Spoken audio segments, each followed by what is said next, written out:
Ministre, la parole est à Madame Delphine Lingemann pour le groupe démocrate pour une durée de 5 minutes. Merci Madame la Présidente. Mesdames les Présidentes, Madame la Ministre Anke Rehlinger, Monsieur le Ministre Gabriel Attal, chers collègues, au nom du groupe démocrate, je tiens tout d'abord à saluer l'engagement de nos deux gouvernements et des membres de cette Assemblée qui contribuent activement à l'apprentissage de nos langues respectives, même si des progrès sont à réaliser dans nos deux pays.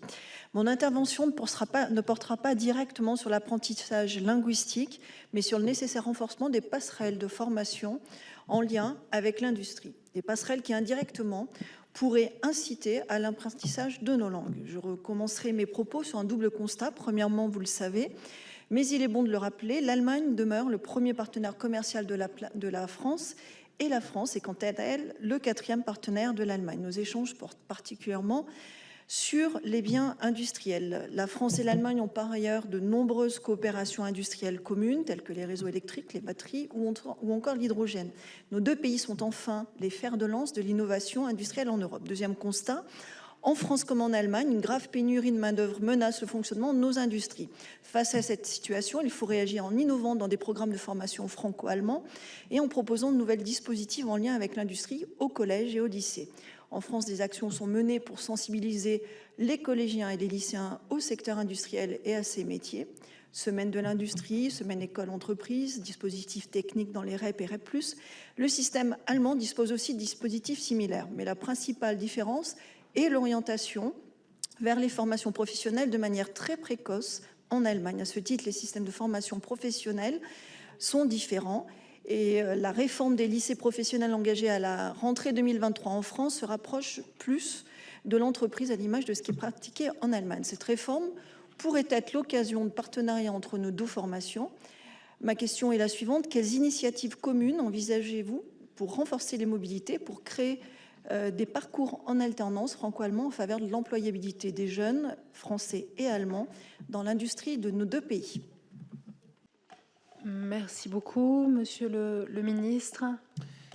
Merci beaucoup. Pour moi, c'est pleinement dans le sujet dont on parle. Et en tant que ministre de l'Éducation nationale, je suis aussi en charge de la voie professionnelle scolaire, des lycées professionnels. Vous l'avez dit, il y a une importante réforme qu'on porte cette année pour renforcer les expériences en entreprise, mais aussi renforcer les enseignements généraux et évidemment les langues. Donc ce qu'on peut faire pour moi, c'est continuer à nouer des partenariats entre les campus des métiers et des qualifications d'un côté et de l'autre.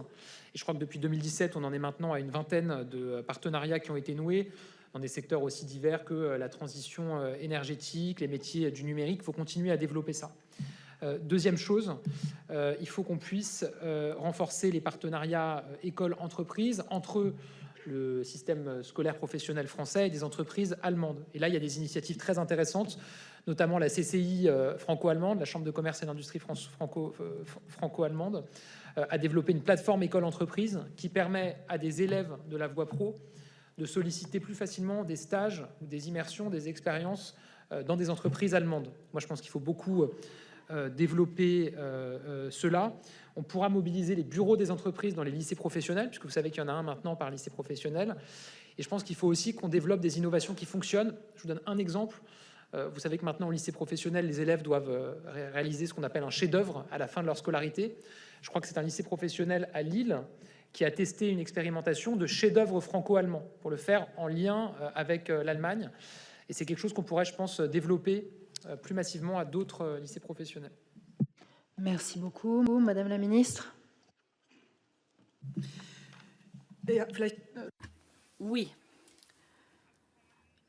Il y a un accord sur la formation professionnelle transfrontalière qui a été ratifié, qui sera ratifié prochainement et qui constitue un bon cadre. Donc, cela prévoit des qualifications supplémentaires dans le domaine professionnel. Dans ce domaine, il serait intelligent de penser en termes de secteur et en termes de cluster et d'y associer le secteur économique. C'est donc important pour certaines régions ou pour le secteur de l'énergie ou la filière de l'hydrogène ou l'automobile. Et donc, en coopération avec les entreprises concernées, organiser des transitions fluides. Donc, ne pas avoir d'un côté la formation professionnelle et de l'autre notre l'économie d'avoir vraiment des passerelles et une transition transfrontalière. Mais là aussi, il y a toujours un obstacle linguistique. Donc, je tiens à saluer le travail de ProTandem qui fournissent un accompagnement tout à fait précieux dans ce domaine. Merci.